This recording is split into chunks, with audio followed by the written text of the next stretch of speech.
नमस्कार दोस्तों, स्वागत है आप सभी का आपके अपने YouTube चैनल भक्ति इरा में। दोस्तों, हिंदू धर्म के अनुसार इस साल हरियाली तीज 19 अगस्त यानी आज मनाया जाएगा।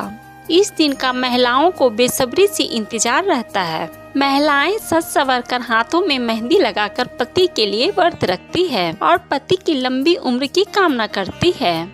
दोस्तों, जो लड़कियों का विवाह नहीं हुआ है वो भी इस व्रत को करती है, जिससे कि अच्छे वर की प्राप्ति हो सके। इस दिन हरे रंग का भी बड़ा महत्व है। औरतें इस दिन हरे रंग की साड़ियाँ, चूड़ियाँ और सल्ला श्रृंगार करके शिव जी और माता पार्वती की विधि विधान से पूजा करती है। लेकिन दोस्तों, इस दिन हरे रंग को ही क्यों महत्व दिया जाता है? तो आइए मित्रों, जानते हैं कि हरियाली तीज में हरे रंग का क्या महत्व है। दोस्तों, भगवान शिव को हरा रंग बहुत ही ज्यादा पसंद है। इसके साथ ही इस व्रत को हरियाली और खुशहाली के साथ जोड़ा जाता है। वहीं हरा रंग बुध का भी माना जाता है। यह आपके बुध को मजबूत बनाने में मदद करता है। दोस्तों, सावन महीने की शुक्ल पक्ष की तृतीया तिथि को हरियाली तीज का व्रत रखा जाता है। दोस्तों, शिव पुराण के अनुसार हरियाली तीज पर ही शंकर जी ने माता पार्वती की कठोर तपस्या के बाद उन्हें अर्धांगिनी स्वीकार किए थे। यही कारण है कि शिव जी के समान पति पाने और सदा सुहागवती रहने के लिए हरियाली तीज का त्योहार मनाया जाता है। दोस्तों, हरियाली तीज मुख्य रूप से पंजाब, हरियाणा, उत्तर प्रदेश, राजस्थान और मध्य प्रदेश में मनाई जाती है।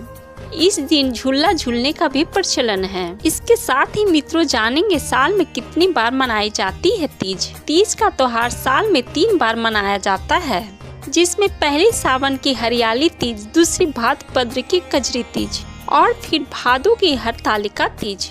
इसके साथ ही दोस्तों, चलिए जानते हैं हरियाली तीज की कथा के बारे में। हरियाली तीज से जुड़ी एक कथा बहुत प्रचलित है।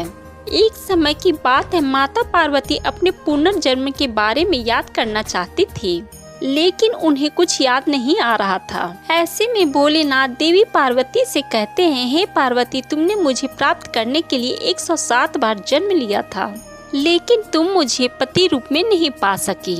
लेकिन 108वें जन्म में तुमने पर्वतराज हिमालय के घर में जन्म लिया और मुझे वर के रूप में प्राप्त करने के लिए घोर तपस्या की। भगवान शिव कहते हैं, हे पार्वती, तुमने अन्न जल का त्याग करके पत्ते खाए और सर्दी, गर्मी और बरसात में हजारों कष्ट सहकर भी अपने व्रत में लीन रही। तुम्हारे कष्टों को देखकर तुम्हारे पिताजी बहुत दुखी थे।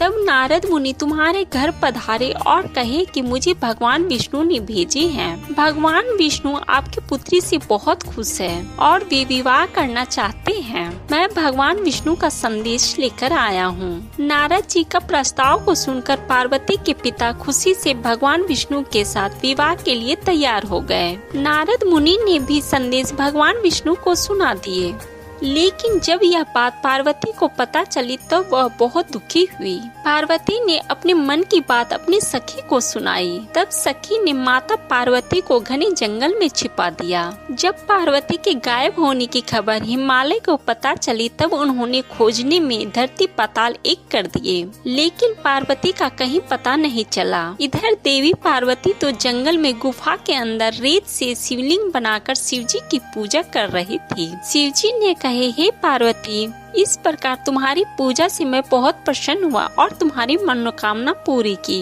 जब हिमालय राज गुफा में पहुँचे तब तुमने अपने पिता को बताया कि मैंने शिव जी को पति रूप में चुन लिया और उन्होंने मेरी मनोकामना पूरी कर दी है। शिव जी ने मेरा वरण कर लिया है। मैं आपके साथ केवल एक शर्त पे चलूंगी, जब आप मेरा विवाह भोलेनाथ से करवाने के लिए तैयार हो जाएं। तब हे पार्वती, तुम्हारे पिताजी मान गए और विधि विधान के साथ हमारा विवाह हुआ। हे पार्वती, तुम्हारे कठोर तप और व्रत से हमारा विवाह हो सका। भगवान शिव देवी पार्वती से कहते हैं, हे पार्वती, इस हरियाली तीज को जो भी निष्ठा और विश्वास के साथ करेगा, मैं उसको मनवांछित फल प्रदान करूंगा। उसे तुम जैसा सुहाग मिलेगा। दोस्तों, तब से ही कुंवारी कन्या अच्छे वर को प्राप्त करने के लिए इस व्रत को करती है। मित्रों, भविष्य पुराण में देवी पार्वती ने खुद बताया है कि हरियाली तीज का व्रत करने पर महिलाओं को सुहाग और सौभाग्य की प्राप्ति होती है। तो दोस्तों, हरियाली तीज की कुछ जानकारियाँ आप सभी को पसंद आई हो तो वीडियो को लाइक करें, चैनल को सब्सक्राइब करें और अपने दोस्तों और परिवार वालों को शेयर करें। फिर मिलते हैं एक अच्छी वीडियो के साथ, तब तक के लिए नमस्कार।